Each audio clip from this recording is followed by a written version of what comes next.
ಕರ್ತನಲ್ಲಿ ಪ್ರಿಯವಾದವರೇ, ಯೇಸು ಕ್ರಿಸ್ತನ ಉನ್ನತವಾದ ನಾಮದಲ್ಲಿ ನಿಮ್ಮೆಲ್ಲರನ್ನ ವಂದಿಸುತ್ತೇನೆ. ಈ ದಿನದ ದೇವರ ವಾಕ್ಯದ ಭಾಗ ಕೀರ್ತನೆಗಳು 92:5 ವಚನ. ಯೆಹೋವನೇ, ನಿನ್ನ ಕೃತ್ಯಗಳು ಎಷ್ಟೋ ಶ್ರೇಷ್ಠವಾಗಿವೆ, ನಿನ್ನ ಆಲೋಚನೆಗಳು ಅಶೋಧ್ಯವಾಗಿವೆ, ಅಂದರೆ ಆಳವಾದವುಗಳು. ಪ್ರಿಯರೇ, ಒಬ್ಬ ಮನುಷ್ಯನ ಹೃದಯದ ಆಳದಲ್ಲಿ ಯಾವಾಗಲೂ ಆಲೋಚನೆಗಳು ನಿರಂತರವಾಗಿ ಓಡುತ್ತಿರುತ್ತವೆ.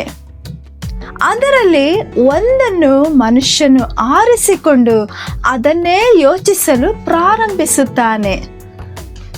ಚಿಂತನೆ ಎಂಬುದು ಆಲೋಚನೆಗಳಿಗಿಂತಲೂ ಆಳವಾದದ್ದು. ಅದರ ನಂತರ ಅವನು ಆಲೋಚಿಸಿದನ್ನು ವಿಶ್ಲೇಷಿಸಲು ಪ್ರಾರಂಭಿಸುತ್ತಾನೆ. ವಿಶ್ಲೇಷಿಸುವುದು ಎಂದರೆ ಯಾವುದು ಸರಿ, ಯಾವುದು ತಪ್ಪು ಎಂದು ಯೋಚಿಸಿ ಅದರಲ್ಲಿ ಒಂದು ಕಾರ್ಯವನ್ನು ಮಾಡಲು ತೀರ್ಮಾನಿಸುತ್ತಾನೆ. ಹಲವು ಬಾರಿ ಅವನಿಗೆ ಒಳ್ಳೆಯದೆಂದು ತೋಚುವ ಮಾರ್ಗಗಳ ಮರಣದ ಮಾರ್ಗಗಳು ಕೂಡ ಆಗಿರಬಹುದು. ಆದರೆ ಮನುಷ್ಯನ ಆಲೋಚನೆಗೂ ಕರ್ತನ ಆಲೋಚನೆಗೂ ಬಹಳ ವ್ಯತ್ಯಾಸವಿದೆ. ದೇವರ ಆಲೋಚನೆಗಳು ಎಷ್ಟೋ ಶ್ರೇಷ್ಠವಾದವುಗಳು, ಮಹಾ ಆಳವಾದವುಗಳು. ಉದಾಹರಣೆಗೆ, ಮನುಷ್ಯನನ್ನು ಸೃಷ್ಟಿಸಬೇಕೆಂದರೆ ಮೊದಲನೇದಾಗಿ ಆತನಿಗೆ ಒಂದು ಜಗತ್ತನ್ನು ಉಂಟು ಮಾಡಬೇಕು. ಆ ಜಗತ್ತನ್ನು ಅಥವಾ ಲೋಕವನ್ನು ಸೂರ್ಯನಿಂದ ಎಷ್ಟು ದೂರ ಅಥವಾ ಅಂತರದಲ್ಲಿಡಬೇಕು ಎಂಬುದನ್ನೆಲ್ಲ ಆತನು ಯೋಚಿಸಿರುತ್ತಾನೆ. ಭೂಮಿಯನ್ನು ಸೂರ್ಯನ ಹತ್ತಿರ ತಂದರೆ ಅದರ ಶಾಖವನ್ನು ತಡೆಯಲಾರದೆ ಮನುಷ್ಯನು ಉರಿದು ಬೂದಿಯಾಗಿ ಬಿಡುತ್ತಾನೆ.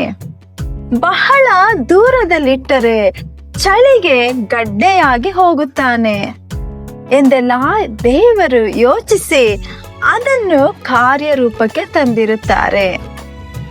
ಮನುಷ್ಯನಿಗೆ ಎಂಥ ಆಹಾರ ಪದಾರ್ಥಗಳು ಬೇಕಾಗಿರಬೇಕು, ಎಂತಹ ಹವಾಮಾನದ ಸ್ಥಿತಿಗತಿಗಳು ಎಂಬುದನ್ನು ಅತ್ಯಂತ ಅದ್ಭುತವಾಗಿ ಆಲೋಚಿಸಿ ಎಲ್ಲವನ್ನು ದೇವರು ಸೃಷ್ಟಿ ಮಾಡಿದರು.